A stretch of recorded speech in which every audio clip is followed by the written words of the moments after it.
우리 함께 묵상할 하나님의 말씀은 호세아서 제12장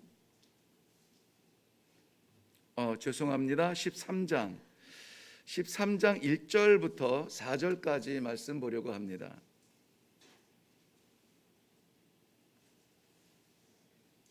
호세아서 제13장 1절에서 4절까지 말씀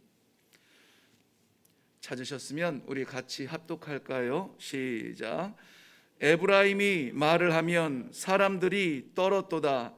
그가 이스라엘 중에서 자기를 높이더니 바알로 말미암아 범죄함으로 망하였거늘 이제도 그들은 더욱 범죄하여 그 은으로 자기를 위하여 우상을 만들되 자기의 정교함을 따라 우상을 만들었으며 그것은 다 은장생이 만든 것이거늘 그들은 그것에 대하여 말하기를 제사를 드리는 자는 송아지와 입을 맞출 것이라 하도다. 이러므로 그들은 아침 구름 같으며 쉬 사라지는 이슬 같으며 타작마당에서 광풍에 날리는 쭉정이 같으며 굴뚝에서 나가는 연기 같으리라. 그러나 애굽 땅에 있을 때부터 나는 내 하나님 여호와라. 나 밖에 내가 다른 신을 알지 말 것이라. 나 외에는 구원자가 없느니라. 아멘. 아멘. 나 외에는 다른 구원자가 없다. 하나님께서 그의 백성에게 말씀하십니다. 이걸 꼭 말해야 할까요? 근데 하나님은 이걸 그렇게도 강조하세요. 나다. 내가 구원자다. 내가 여호와요. 내가 너의 아버지다. 끊임없이 말씀하시는 그것입니다. 왜 그럴까요? 우리가 인정하지 않아요. 사람들이 어리석은 것은 풍요로울 때 주신 하나님을 잊어버리기 때문에 그렇습니다. 간절할 때는 하나님을 찾아요. 그런데 이것은 약삭 빠른 것이 아니라 그래도 이것은 마지막 생존을 위한 기회를 아는 지혜인 것이죠. 풍요로울 때도 하나님을 붙잡아야 합니다. 위기의 때도 하나님을 붙잡아야 합니다. 안타까운 것은 이 나라가 온 세상이 지금 엄청난 두려움에 구름이 덮여 있는데도 불구하고 하나님을 부르는 기도의 소리가 식어져 가고 있다. 다른 것에서 원인을 찾고 핑계를 찾고 있다는 것입니다. 교회도 마찬가지입니다. 교회라고 해서 세상과 뚝 떨어져 있나요? 교회도 문제가 있을 수 있고 어려움이 있을 수 있고 여느 교회와 마찬가지로 이래 교회에도 문제가 없을 수 없습니다. 끌어안고 삽니다. 심각하게 부서질 걱정은 아니지만 그래도 숙제가 있어요. 근데 기도의 자리에 기도해야 될 성도들이 보이지 않는 것은 그 강심장이 뭔지 모르겠습니다. 그렇게 하나님을 붙잡고 하나님을 바라고 하나님을 따르자. 하나님을 바라라. 더 외칠 의미가 있을까요? 오늘 1절 말씀에 에브라임이라는 이름이 나오는데요. 에브라임은 북이스라엘을 대표하는 이름입니다.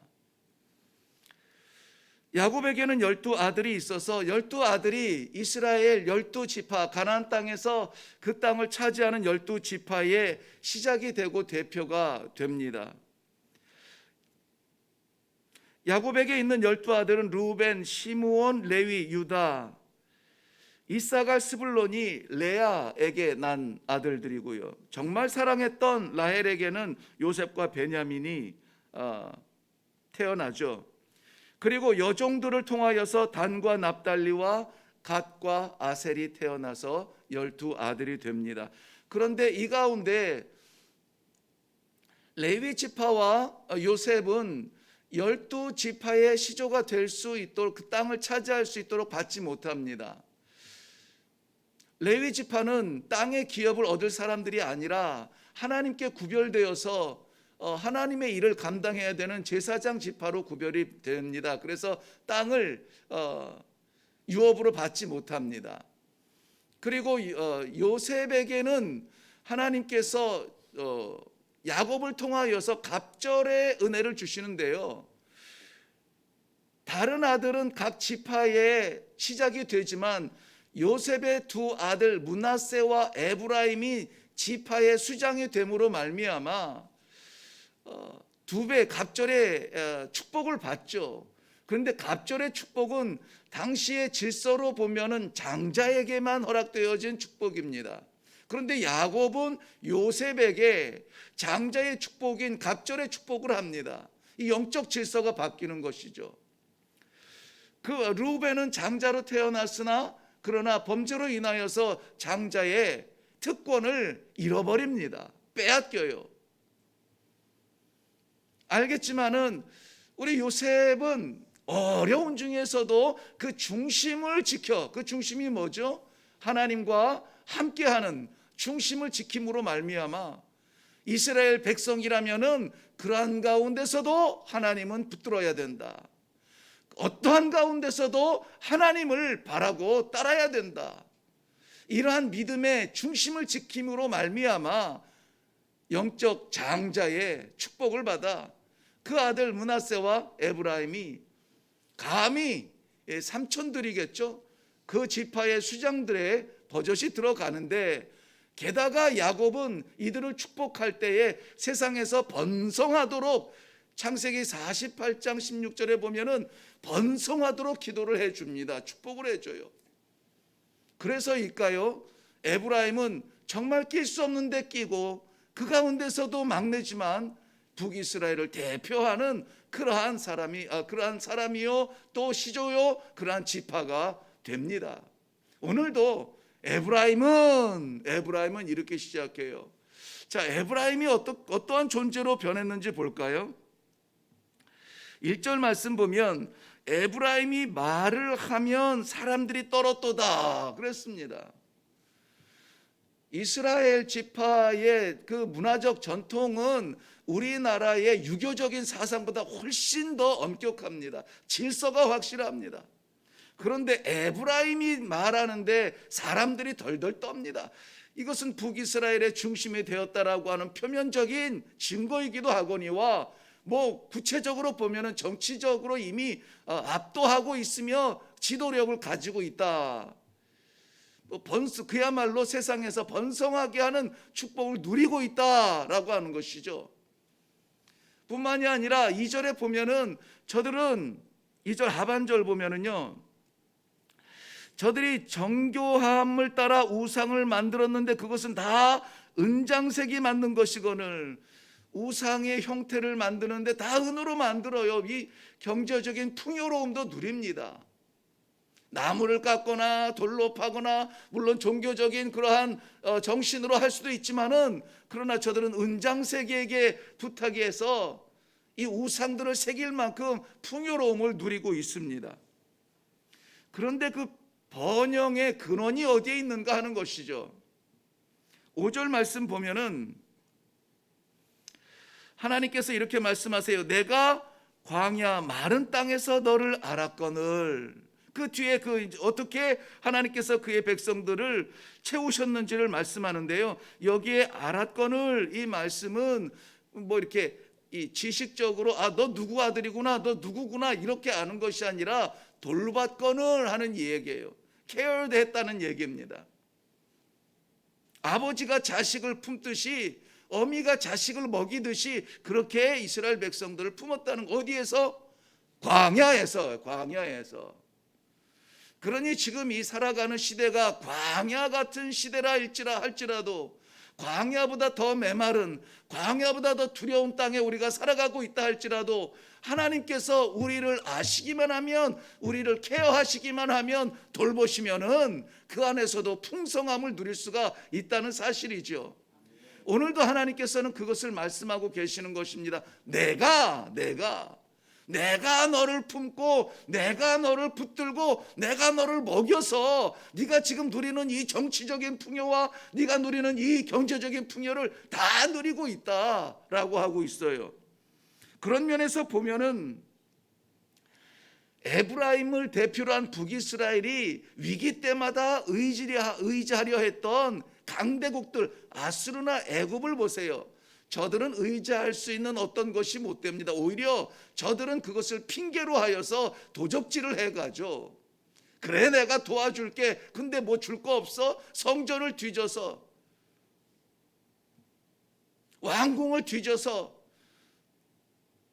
심지어는 금칠한 껍데기까지 다 벗겨서 빼앗아가는 것이 이들이 의지할 만하다 생각했던 아수르와 애굽이었습니다. 하나님을 잊어버리고 세상의 질서에 의존했던 에브라임, 하나님께서 허락하신 분에 넘치는 그러한 복을 잃어버리고 맙니다. 그 모습이 정말 안타깝게 표현되는데요. 3절 말씀에 이러므로 그들은 하고 나와요. 아침 구름 같으며 쉬 사라지는 이슬 같으며 타작 마당에서 광풍에 날리는 쭉정이 같으며 굴뚝에서 나가는 연기 같으니라. 간단하게 말씀드리면 구름이요 이슬이요 쭉정이며 연기 같다 하는 거예요. 있는 것 같은데 금방 사라지는 거예요. 잡을 것 같은데 아니 잡은 것 같은데 어디 갔지 빈손을 펼 수밖에 없다는 것입니다. 아침 구름 같은 건물을 뭐 보면은 음식을 할 때야 뭐 하늘을 덮는 것처럼 연기가 나죠. 잔바람 한번 불어보세요. 그 많은 그 연기가 어디 갔는지 다 사라지잖아요. 그들이 누리는 생명 같은 풍요는 바로 이런 것들이라는 것입니다. 전부인 것 같은데요. 그거 아니면 죽을 것 같은데요. 금방 사라지는 무지개 같은 그러한 것이에요. 그렇기 때문에 하나님께서는 잊지 말아라. 잊지 말아라.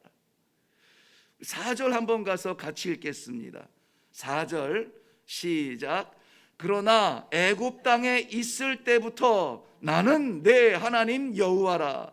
나 밖에 내가 다른 신을 알지 말 것이라. 나 외에는 구원자가 없느니라. 없느니라. 나 외에는 구원자가 없느니라. 주 안에 있는 나에게 딴 근심 있으랴. 근심 걱정거리가 있죠. 그런데 내가 어디에요? 주 안에 있으면 걱정이 안 돼요. 근심이 아닙니다. 죽을 일 아니에요. 정말 죽을 일은 우리가 하나님을 잃어버리는 것입니다. 너무 풍요해서 잊어버립니다. 너무 궁핍해서 잊어버립니다. 아이고 어떡하면 좋지 발발발 떨면서 사람들 찾아다니면서 이것 좀 좋아 저것 좀 좋아. 하나님께서 기도의 자리로 부르기 위하여서 채찍을 대도 마치 고통을 느끼지 못하는 질병에 빠진 것처럼 기도의 자리를 찾지 않습니다.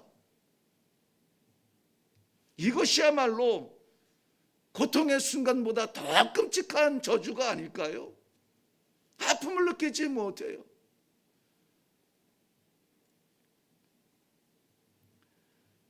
우리의 주님, 우리가 누리고 있는 이 누림이 장애가 되지 않기를 바랍니다.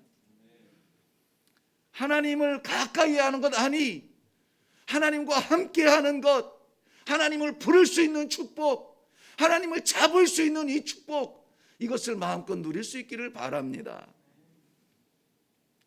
삶의 중심에 하나님이 계시는 축복, 우리 가정의 중심에 하나님이 계시는 축복, 교회의 중심에 하나님이 계시는 축복.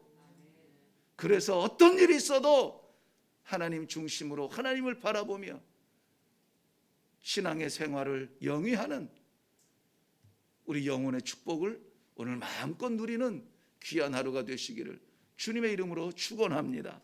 기도하겠습니다. 살아계신 아버지, 은혜를 감사합니다. 내가 너의 하나님, 너의 아버지, 너를 짓고 너를 부르고 너에게 이름을 준 내 아버지라. 끊임없이 우리들에게 이 놀라운 소식을 주시는 아버지 감사합니다. 이 순간 오늘도 우리는 어떻게 살아가야 될지, 무슨 일을 만날지 알지 못합니다. 그리하여서 막막합니다. 그리하여서 두렵습니다. 그러나 하나님께서 이 말씀 앞에 우리를 세우시고 기도의 자리에 불러주시니 이것이 하늘의 축복인 줄로 믿고 감사를 드립니다. 아버지 하나님, 잃어버리지 아니하도록, 잊지 아니하도록 주의 사랑하는 성도들에게 놀라운 축복으로 오늘 동행하여 주시옵소서. 감사드리며 예수님의 이름으로 기도하옵나이다. 아멘. 아멘. 사랑하는 성도 여러분, 하나님은 오늘도 또 말씀하시네요. 나 외에는 구원자가 없느니라. 나 외에는 없다. 오직 나밖에 없다. 비슷한 것도 없습니다. 그럴듯한 것도 없습니다. 하나님밖에 없습니다. 이것이 우리의 신앙의 고백이요, 이것이 우리의 기도의 제목이어야 됩니다. 많은 것을 가졌을 때에 많은 것을 누리느라고 주신 하나님을 잊어버립니다. 너무나 어렵고 힘들면은 그 고통 때문에 하나님을 잊어버립니다. 그러나 하나님의 복은, 축복은 있을 때 하나님을 바라보고 감사하며, 없을 때 하나님을 바라보고 그의 뜻을 구하는 이 놀라운 믿음의 축복입니다. 오늘 이 아침에 기도하실 때에 나 외에는 없다. 맞습니다. 하나님 말고는 아무것도 없습니다. 내 오늘 하루의 삶에 하나님으로 가득 차게 하시고, 내 생각에 하나님으로 가득 차게 하시고, 우리의 가정에 이 모양 저 모양으로 문제가 있으나 문제 바라보다 좌절하지 아니하고, 우리 가정에 성공과 풍요가 있으나 그건 누리느라 하나님 잃어버리지 아니하고, 우리 교회에 하나님 중심이 되는 그러한 재단들이 되게 하여 주시옵소서. 오늘 이 아침에 기도하며 내려갈 수 있기를 바랍니다. 우리 다 같이 기도하겠습니다.